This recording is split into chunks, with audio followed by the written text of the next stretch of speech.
Hey guys, it's been a while. I hope you're doing well. Just wanted to say I'm really sorry for the recent hiatus. Long story short, I had to replace my old PC, so that took a halt in the progress I've made on YouTube so far. The good news is that I now have a more powerful setup. I hope you enjoyed this video and the upcoming ones as well. If all is well, I don't anticipate any more unexpected breaks. For those who were aware of the situation from my community post, thank you for your patience. I truly appreciate it and I hope you enjoy this content. Now back to the video. Remember this video? Well, today I'm gonna revisit the series again, but instead of doing a character build for another unfortunate soul, I want to talk about one of my favorite sections in Baki, the Maximum Tournament. For the new viewers that aren't familiar with this show, it's a martial arts anime that centers around this character Baki in his progression to be the strongest fighter in the world, so he can one day face his ultimate opponent, his dad, Yujiro. So the Maximum Tournament took place in season 2 of Baki the Grappler, so a lot of the content shown is a bit dated compared to what's going on in the current anime. You see, back then, Baki somewhat resembled a martial arts anime to an extent compared to what we see now, although the show still has a tendency to get weird at times. So to get context as to how the season began, there was this fallout that took place after Baki's first fight against Yujiro. Unfortunately, he lost, and as a result, his mother died trying to protect him. Don't worry, you're gonna have more reasons for hating this guy. Baki took this as an opportunity to go on a hiatus overseas and train for a few years before returning home to Japan, where he's able to show off his progress in martial arts in the underground arena. So the underground arena is where majority of the fights for this series take place, as it provides unique opportunities for martial artists of different fighting disciplines to compete against each other in matches that would never be sanctioned in public. After a few solid fights, Baki was approached by the fight promoter of the show, Tokugawa. He pitched the concept of the Maximum Tournament, consisting of 32 martial artists competing for the title of the strongest fighter in the world. The tournament is structured in 2 phases, where it begins with 4 elimination blocks, where the winners of each block will advance to the semi-finals, and the winners of those matches will then face off in the grand finals. In regards to the relevant characters to look out for this tournament, there's Baki, Dopa Orochi, Katsumi Orochi, his son, Igari, Shibukawa, Retsu, Hanayama, and Jack. For the sake of consistency, I'll be going through the matches in chronological order, so let's start with the first phase. To kick off the tournament, Baki faced off with a giant of a man in Reagan, a wrestler who towers over at 7 feet in height. Unfortunately for Reagan, he was at a mismatch. Baki dodged and parried Reagan's attacks and responded with his set of combinations, winning the fight convincingly. This fight pretty much set the tone for the rest of the tournament in terms of its brutality. Sepika seems to have the upper hand, pummeling Zulu, who then spat blood in Sepika's face. Zulu then landed a takedown and proceeded to just beat the life out of Sepika, forcing a stoppage to the match. Prior to the fight, there was this scene of Robinson talking crazy to Igari, so some seeds were planted for this to be a grudge match. Igari is one of the older competitors in the tournament, so he had a chip on his shoulder to prove he can still hang with the best. The fight starts off with Robinson on the offensive, however, Igari had great defense and used an opening to land a headbutt, followed by 3 consecutive German suplexes, ending the match. Kenryu-san ragdolled Matobe from the start, using his immense strength. Matobe then grabbed Kenryu-san's hand to slam him, but Kenryu-san was just too strong for him. Note to self, don't try to pick up a sumo wrestler. Matobe then went for strikes, but Kenryu-san just picks up Matobe, slams him to the ground, and landed a stomp to the head for the finish. B block kicks off with a one-sided match, and there's not even much to say. Retsu provokes Sergei into attacking. He deals with this quickly, and then I'll just let the video play itself.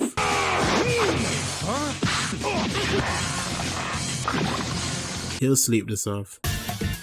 So this fight was originally set to be Kato versus Roberto, but out of nowhere this beast just showed up. You see, another thing about this tournament is that there are 4 reserve fighters who are able to compete in the event someone gets injured prior to their fight. Does this explain why this thing is here? That's because there's something wrong with this old man. Roberto was attacked by the beast and is now looking for a fight. Kato took this as a challenge and tried to fight the beast, but he got swatted out of the arena. The beast chased after Kato, and in the next scene, he was dragged back into the arena by Katsumi. The tournament is still going on, I swear. Katsumi then proceeds to give the beast a beatdown to Baki's annoyance. To give context, Baki knew a relative of this beast as he fought it before when he was younger. Baki tried to attack Katsumi, but the fight was then broken up, ending the whole incident. Now let's get back to the tournament. I like how at the beginning, Inagi offered Hanayama a helmet that he just crushed and then responded by offering Inagi a blade to kill himself. So you know this fight was gonna be wild. Inagi started off strong, landing 2 blows to Hanayama. Hanayama then responded with a punch. Inagi tried to parry it, but he ended up breaking his leg. Hanayama then went for another punch. Inagi responded by locking in an armbar, but he ended up breaking his spine, making Hanayama the winner. I just found it funny that the show gave a few minutes of this guy's backstory only for him to be disrespected by Katsumi. Roland went for a tackle when Katsumi just starts running away from him. He then used the opportunity to launch an attack, but Roland caught him. Roland dislocated Katsumi's arm, but he immediately fixed it and knocked down Roland. Katsumi went for a finish when Roland responded by locking Katsumi into an armbar. Katsumi then powered his way out to the hole, landing a combination of strikes to end the match. Yeah, so the actual Mike Tyson is in Baki. The fight he had with Marco was an okay fight, just a classic case of a clash of fighting styles. The fight starts off with the two fighters trading blows. Marco realized that he'd lose if he tried to trade again. He decided to target Tyson's legs, applying pressure. Marco then went for a strike to Tyson's knees. Tyson saw this and baited Marco for a counter hit, knocking him out for the win. This was weird. So Hatanaka pretty much spent the whole fight beating the life out of Shiba and then even broke his arm. And Shiba's response to this is by breaking his arm again. He then walked up to Hatanaka, pulled him by the shirt and headbutted him. And to make things worse, he somehow managed to continue beating up Hatanaka to the point where he forced a stoppage. Like what? Anyways, let's move on to the next match. I want you to take me straight to the arena. Don't waste another second. Why is he here? Nothing much to say here. Masaki swiftly landed a takedown and even won the fight by submission. For those who didn't know, Jack is my favorite character from this show, and my love for him pretty much started here. Every time he's on screen, he would just give off this unsettling vibe, and his fights were always super violent in nature. A recent example of this would be his fight with Pickle or Sikorsky, but in all honesty, I think this tournament is where he's at his absolute peak. There's this detail before every match, he's inhaling a bunch of drugs, and it just adds to his unsettling nature. But enough talking about this guy, let's proceed to the match. For first impression, this match was enough to sell me on Jack. He's like a whole foot taller than his opponent, Sergio. The match starts with Sergio trying to take down Jack, who just breaks the hole with a single palm. He then delivered 3 strikes, knocking out Sergio for the win. Out of nowhere, Yujiro, who was in the stands, entered the ring, challenging Jack to a fight. Baki tried to intervene, but Yujiro casually slaps him away. Jack then whispered something to Yujiro to his amusement, so it seems this fight was gonna be postponed to another time. So originally this match was supposed to be Shaman versus Yamamoto, but you see earlier in the tournament, Yujiro came in the locker room and bent Shaman in two, unprovoked. And then he recommended his protege, Yu Amanai, to take Shaman's place as a reserve fighter. At first Amanai seems like a cool person, but eventually you learn just how nasty this guy was. Yamamoto started with a charge to Amanai, who leapt in the air with his weird stance, landing a kick. Amanai then did the same move again, this time landing multiple stomps to Yamamoto, forcing a stoppage. Wouldn't let that happen to me. So remember this guy? Back then, I actually had the ratings for the guy. This was straight up an odd match. So Richard's attire for the tournament was a fancy tuxedo, and Orochi responded to this by switching out from his gi to a suit to fight someone in a tuxedo. Maybe it's an elderly thing, so I won't judge. And the match was legit 2 drunk uncles having a brawl. No techniques, no mind tricks, just straight hands. Richard won the first trade, knocking down Orochi. They went back to trading again. This time Orochi took a full-blown hit from Richard and responded with a strike to the chin, winning the match. Despite his size and demeanor, Shibukawa is actually one of the most dangerous fighters in the show, and this fight was a perfect way to showcase his abilities. Harlan tried to get the jump on Shibukawa, who tripped him to the ringside, busting him open. Harlan tried to attack again, but Shibukawa slammed him to the floor. With Harlan being disoriented, Shibukawa ended the fight with a strike to the neck. And the first round ended with a fight between brothers, Korea and Kosha, but to be honest, it's probably the least interesting match in the tournament for me. Never mind, that was disgusting. They had a cool back and forth with Korea having the upper hand, but the fight ended abruptly when Korea just gave up after giving Kosha the beats. So yeah, that was round 1. Now we'll proceed to round 2. This match was wild. Not even a second into the match, Zulu caught Baki, landed 2 German suplexes, and delivered a series of stomps, forcing a stoppage. So yeah, Baki lost. Well, kinda, so bear with me here. So it was acknowledged that Baki did lose the match, and he did take it well, but also nowhere this guy jumped Baki again. Tokugawa restarted the match, and Zulu continued to wail on Baki, but this time Baki found an opening and kicked Zulu in the groin, knocking him down. And this time, Baki was declared the winner. Because they were one apiece, they both decided to do a best of 3 to determine a clear winner of the fight. This time the fight got active. Both fighters started trading blows, then Baki tried to land a takedown. Zulu reversed it and got on top of Baki for a ground and pound, followed by a bite to Baki's neck. Baki powered through the pain and picked up Zulu to break the hold. He then pump faked a kick to Zulu's groin again, making Zulu forfeit the match. This was an interesting fight between wrestlers of different backgrounds, as Igari was clearly at a mismatch due to his age. The fight started with Igari getting dropped to the ground head first. Igari recovered and attempted a leg lock but got slapped away. Igari then transitioned to a Stuma stance and he started to gain the upper hand in the match, reversing Kenryu-san's grabs. Igari then made a ring circle and challenged Kenryu-san to a Stuma match. The fighters locked up again and Kenryu-san's strength is proven to be too much to handle. Igari then attempts a German suplex when Kenryu-san reverses the move mid-air and dislocated his shoulder, preventing himself from falling onto Igari. Kenryu-san's dad then threw in the towel, making Igari the winner by forfeit. Due to the incident earlier with the Beast and Kato, Mount Toba came in as a reserve fighter against Retsu. But you see, Toba is in a bit of a predicament. He's fighting with an injured knee, so this was Retsu's match to win. Toba tried to get the jump on Retsu and even tackle him to the ringside, but Retsu was unfazed. Toba then tried to lock in a hold for the takedown, but Retsu reversed it, making Toba land on his bad knee. Toba then surrendered, making Retsu the winner.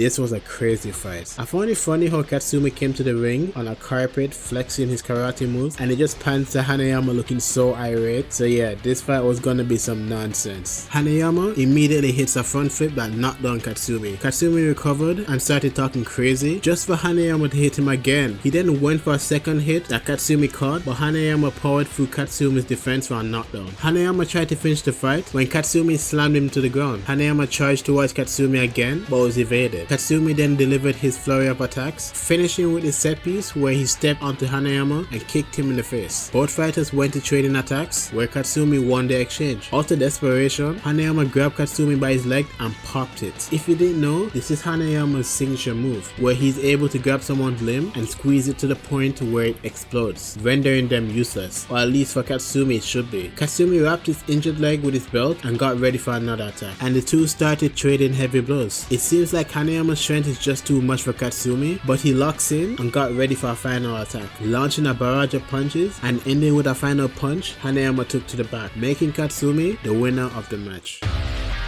This fight made me mad. If you guys were to decide who would win in a fight between a professional boxer and a random guy from the road with a broken arm, who do you think would come out the winner? The answer should be obvious, but apparently the show had other ideas. Before the match, Shiba decided to bash his head against his cast. Once it was damaged, you can see that his arm is still broken. So again, Tyson has no business losing this fight. The fight starts and Shiba immediately dropkicked Tyson in the face. He then followed up with attacks that Tyson blocks. Shiba then takes his broken cast and hits Tyson in the face. Wait, so we're using weapons now? Tyson doesn't seem fazed by this, but Shiba then throws sand in Tyson's eye, using the time to tie both their legs to each other. Tyson decided to attack when Shiba tripped him and delivered some attacks. Tyson then saw a force ghost, recovered, and started to beat the brakes off Shiba. And like a cockroach, somehow Shiba got back up, barely conscious. Shiba then made a comeback against Tyson. Tyson then threw away his gloves, getting ready for another attack. Then he went to pummeling Shiba again, but this time, Tyson punched Shiba so hard, he broke his hand. Tyson's coach threw in the towel, but Tokugawa intervened, letting the match continue with Tyson's consent. Shiba broke the tie connecting both fighters, and the two went to trading blows, with Shiba clearly being on the losing side. And the match ends with Tyson delivering a punch that knocked out Shiba, but also broke his other hand, making him the winner. The winner is Hiatus Shiba! Yeah!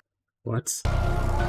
This turned out to be another violent affair for Jack. Masaki tried to use his speed to overwhelm Jack, but he immediately got an injury to his hand. Jack then went on the offensive with Masaki parrying his attacks and saw an opening for a takedown. Masaki then went for stomps, but he got his leg injured. Tokugawa paused the match and made an inspection of Jack, as no one knows how Masaki got those deep cuts. After finding nothing, the match resumes and Masaki goes back on the offensive, ending with a hit to Jack's throat. Jack caught the attack and responded with a bite to Masaki's injured arm. Masaki tried to force Jack to release the hold, but he wouldn't budge. Jack then threw Masaki across the ring, walked up to him, spat blood in his eyes, then delivered a brutal uppercut to win the match. A key part of this tournament was how everyone was concerned about Orochi's health due to his old age, especially Katsumi and his wife. So before the start of the match, this guy was talking to his wife and talking crazy to Yujiro, so it would look crazy if he lost this fight. Amanai immediately went into his mid-air stance for an attack that Orochi parried effortlessly. Orochi started to apply pressure to Amanai, leaving him no window for a counterattack. Amanai then managed to land a headlock to Orochi, then started landing elbow strikes to the head. Amanai then transitioned the hold to lock Orochi's leg to the head. Amanai tried to convince Orochi to forfeit, but he ripped out Amanai's toenails, breaking the hold. Orochi delivered key blows to Amanai, with the last attack damaging his skull. Orochi, thinking he won the match, turned his back on Amanai, which gave him a window for a sneak attack. Amanai, acting on pure impulse, decided to lock in a chokehold onto Orochi. Orochi tried to break the hold with a kick, but Amanai caught his leg and broke it. Somehow, Orochi got up ready to fight again, but Amanai saw through this bluff and suggested the fight ends, even reaching out to Tokugawa to call it off. But then out of nowhere, Yujiro knocked out Amanai, ending the fight. Clearly annoyed at how the fight went, Yujiro decided he wanted to fight the remaining competitors on the spot, but was interrupted and challenged by Korea along with the other losers of the tournament, and to no one's surprise, he mauled every single person. He was about to finish off Korea when Kosho, Baki, and the other remaining competitors intervened. Another fight was about to kick off when Yujiro got shot with multiple tranquilizers and Tokugawa's orders, knocking him off for the rest of the tournament. So he's gone for now. Shibukawa continued with his old man gimmick, but Kosho sees through this, getting ready to fight. Kosho then spent a few minutes looking for an opening to attack, but Shibukawa easily evades and slammed him to the ground. Kosho went for another attack, but gets slammed again. Kosho continued his offense, but to no avail, as Shibukawa parried his attack and broke his leg. Shibukawa asked Kosho to forfeit, but he refused. Kosho tried his signature move, but was caught by Shibukawa and flipped to the floor. Kosho then recovered and landed a strike, thinking he finally got the upper hand. Unfortunately for Kosho, Shibukawa had a glass eye and he slammed Kosho, knocking him out. Now we proceed to the block finals. I had a lot of respect for Igari, considering he's one of the older competitors and he also seemed like a nice person, but all of that went through the window when he said this. Baki, I need to ask a favor. I need you to lose. I prayed it wouldn't come to this, but you're my only hope. This guy really asked Baki to forfeit out of sympathy and expected a yes. This guy even went on his knees and cried. Baki obviously said no and we got to the match. From the jump, Igari was just at a clear mismatch, with Baki easily locking him into a hold. Igari then tripped Baki into thinking he won the match and then hit him in the groin. Then this guy went full WWE and started working the crowd and landing strikes to Baki. Igari then threw Baki into the ringside, followed by a dropkick. He then went for a knee drop, followed by a DDT. Igari went to finish the match, but Baki recovered and took over. Baki was about to win the match when Igari did the nastiest thing I've seen take place in the show so far. Remember how I mentioned Baki's mother got murdered earlier in the show? This guy hired an actress to dress up as his dead mother, all to distract Baki for an opening. Igari then delivered a dropkick and landed a German suplex to Baki. He then locked Baki into a hold. Baki immediately breaks the hold and turned Igari's tricks against him. Baki locked Igari into his own submission hold, then transitioned into a figure four. Baki then mocked Igari by working the crowd, and the two got ready for their final exchange. Baki slams Igari with a suplex, then delivered a second slam to win the match. Both guys made up after the match, but low-key, after that incident with the actress, Baki has every right to not talk to that guy again. This fight was inevitable. Throughout the tournament, Retsu and Katsumi had been at each other's throats, fueled by the long-standing rivalry between Japanese karate and Chinese kung fu. This wasn't just another match, this was personal. Katsumi came in with an injury from his fight with Hanayama, but he seemed confident in his fight. Unfortunately, reality had to settle in. Both fighters got in their stances, ready for an attack. Retsu spat in Katsumi's face, prompting Katsumi to retaliate, but Retsu countered with a punch that sent Katsumi flying out the ring. Katsumi barely got up and walked back into the ring, but then he collapsed, making Retsu the winner. Due to Mike Tyson and Shiba's injuries from their fight, Galen came in as the final reserve fighter for the tournament, building up this guy as the ultimate Russian warrior. There was even a pre-match exhibition where he fought this Anaconda, but unfortunately for this guy, he's food for Jack. The fight kicks off immediately, with Galen tackling Jack to the ringside. He then picked up and threw Jack across the ring. Jack saved his fall, but Galen immediately closed distance and applied pressure to Jack, followed by a slam to the ground. Galen then spent the match throwing Jack across the ring. Galen walked up to Jack when he got locked in an armbar. Galen picked up Jack for a slam when he got bitten. Galen then threw Jack away when he realized his fingers were injured. He was annoyed by this and charged after Jack when he was then met by an uppercut. Jack then delivered a lariat followed by strikes, sending Galen to his knees. Galen made a desperate attempt at a suplex, but Jack reversed it and sent Galen flying. Jack then landed a strike to Galen's chest, ending the match in brutal fashion. Orochi's made a deep run in the tournament so far, but there's still this air of concern from all of his peers, especially against someone like Shibukawa with his injuries from the last fight. The fight started with Shibukawa immediately rushing towards Orochi, sending him flying. Orochi then went for an exchange, but was stopped twice by Shibukawa, sending him to the floor. Orochi then went for a defensive stance, inviting Shibukawa to attack. Orochi sent Shibukawa to the ground, then went for a follow-up, but Shibukawa flipped into the ground. Both fighters then recovered for a final exchange. Orochi made the first move, landing a clean punch to the face. Shibukawa then used this window to slam into the ground for the win. With the first phase of the tournament completed, here are the remaining competitors. There's Baki, the winner of Block A, Retsu, the winner of Block B, Jack, the winner of Block C, and Shibukawa, the winner of Block D. Now let's proceed to the semi-final.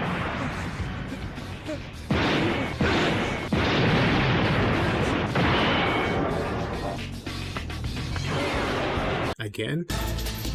Before the match, Yujiro confronted Retsu, warning him to go all out against Baki. Retsu came out to the ring, waiting on his opponent, when Baki jumped to the ring from the ceiling, covered in bruises. Then we learned that in preparation for this match, he was shadowboxing. Literally. This show is dumb, man. The match starts and Baki locked in Retsu's hold from the first match. He then transitioned into landing a strike, knocking down Retsu. Retsu recovered and landed a hell sweep. The two went to trading blows, with Retsu landing a hit that knocked down Baki. Baki was unfazed and provoked Retsu into attacking. Retsu got into stance and delivered blows to Baki. Baki tried to counter, but his attacks were parried, and Retsu responded with a combination of strikes, followed up by a strike to the neck. Baki recovered and got ready to trade again, but got dropped. Baki went for another counter, but Retsu spat in his face and kicked him in the groin. Retsu had the floor of the match in his favor, finishing off with strikes to Baki's ears and gut. Retsu seemed to have the match won when Baki locked in a grab and dislocated Retsu's neck. Retsu tried to retaliate, but Baki followed up with a series of strikes, knocking out Retsu for the win. The fight hasn't started and Shibukawa was already stressed out. He played it off at first when he was in the locker room, but it got worse when he headed towards the arena. I know Jack is a terrifying human being, but it's never that serious. Eventually Shibukawa made it to the ring to face off with Jack. Jack went to one side, took out a coconut and took some bites out of it as a flex. Shibukawa replied to this gesture by simply drinking water. Stay hydrated, guys. The match starts and Jack immediately went for a strike that Shibukawa evaded. Jack charged in again and Shibukawa responded by spitting water in his face, disorienting him. Shibukawa then slammed Jack to the ground, then went for a stomp during the exchange. Jack also bit Shibukawa on his leg, leaving him injured. Jack charged in again, ripping off a piece of Shibukawa's skin. Jack then went for a series of bites that Shibukawa avoided. When Jack finally caught him, he got slammed to the ground. Jack got up quickly for a tackle, finally landing a bite to Shibukawa's arm. Shibukawa used this as another opportunity to slam Jack to the floor. Shibukawa then decided to use Jack's body against him to counter his aggression throughout the match. Jack then bit Shibukawa's arm again, using it as a hold to maul Shibukawa, followed by a slam for a stoppage. Out of 32 fighters, the grand finals is set. Baki versus Jack. But before we head to the match, let me give you some background on how Jack got involved in the tournament. So Jack was originally very malnourished despite training harder than the average person. One day, a scientist working on developing the Ultimate Fighter reached out to Jack, proposing a chance for a new physique. Jack joined in on the project and got a new and improved body. With his new strength and physique, he then set his eyes on his main goal, to fight Yujiro. Although he is Baki's older brother, they both have different mothers and different upbringings. Due to the history of his mother and Yujiro, Jack's main goal is to get strong enough to defeat him by any means. But to maintain his physique, Jack relies a lot on drugs. So many in fact, it started to worry his scientists. The scientists advised Jack to stop taking the drugs, warning that they would have a negative effect on his body. However, Jack ignored this advice and continued on his journey, leading us to where we are now.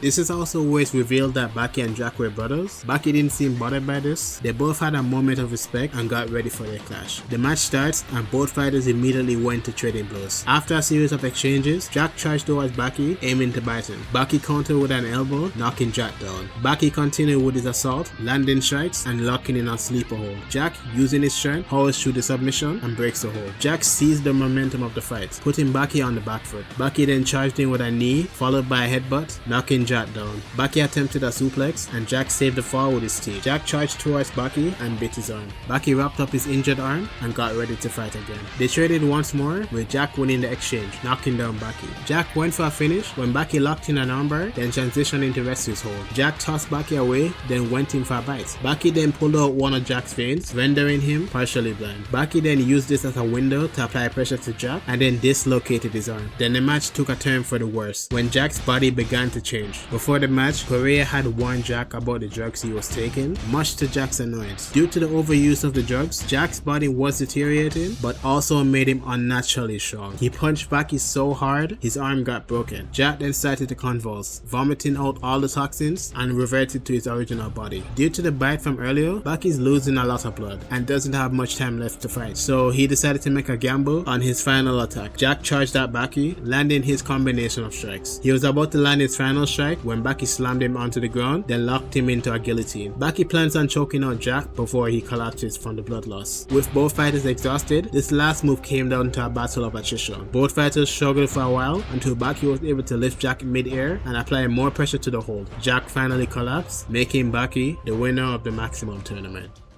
Tokugawa came down to award Baki with the championship belts. He almost collapsed and was helped up by Jack in a show of sportsmanship and a wholesome scene between brothers. We then skipped to Jack confronting Yujiro one last time for a fight. Much to Yujiro's annoyance, Jack charged in to fight, but Yujiro comfortably knocked him out in one hit. Then the season ends with an epilogue of all the characters enjoying their lives after the tournament. We even saw a nice scene of Jack and his mom, and yeah, that was the Maximum Tournament.